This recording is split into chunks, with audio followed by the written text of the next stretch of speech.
Alors bonsoir, Nana Kwama pour Mia. Alors j'ai le plaisir de recevoir Narcisse. Pouvez-vous vous présenter en quelques minutes et me dire quel est votre rôle au sein du festival de tambour battant? Alors qui suis-je? Narcisse, producteur, DJ, manager de lieux, puisque à Lausanne j'avais un club qui s'appelait Le Griot. Donc c'est suite à cela que je connais énormément de musiciens. Et puis par rapport à tambour battant, on m'a sollicité. J'avais envie simplement de tester de l'intérieur, savoir comment ça fonctionnait et d'essayer d'apporter mon expérience. Voilà. Donc vous êtes un peu producteur de cet événement.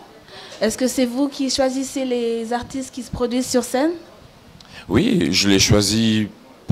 J'ai plusieurs critères en fait. La première des choses, c'est que la plupart de ces musiciens, je les connais. Certains ont joué au Griot, certains sont des amis de longue date, ont joué dans différents lieux et dans différents événements où je les ai invités. Et donc là, je serais tenté de dire que oui, c'est ma soirée, mais entre guillemets, puisque ça reste toujours tambour battant.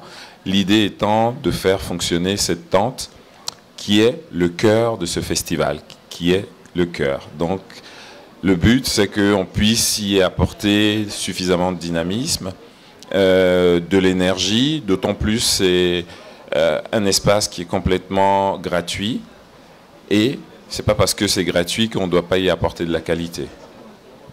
Et quel message souhaitez-vous faire passer à travers ce festival?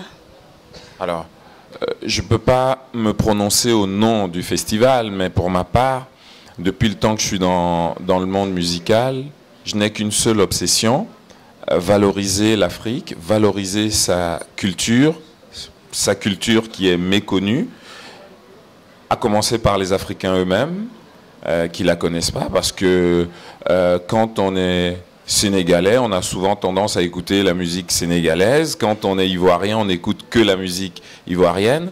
Et moi, c'est quelque chose que je déplore.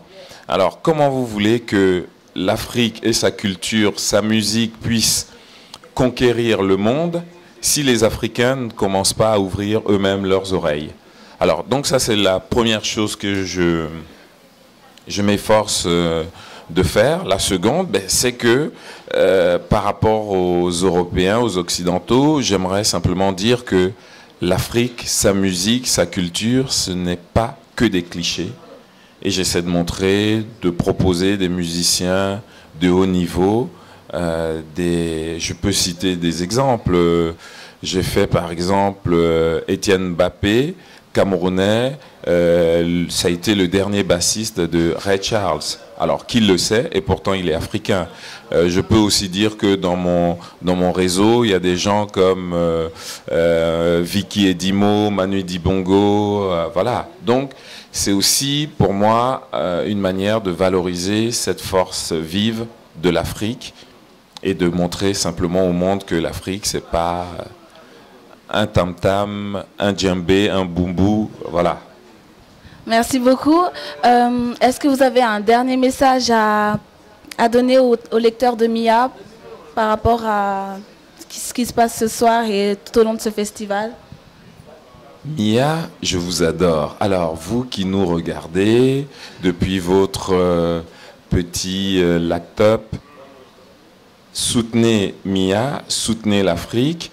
Mia est un super vecteur qui nous permet d'être au courant de ce qui se passe sur l'Afrique en Suisse. Alors, quand Mia propose quelque chose, suivez-les, parce que moi je les suis en tout cas. Merci.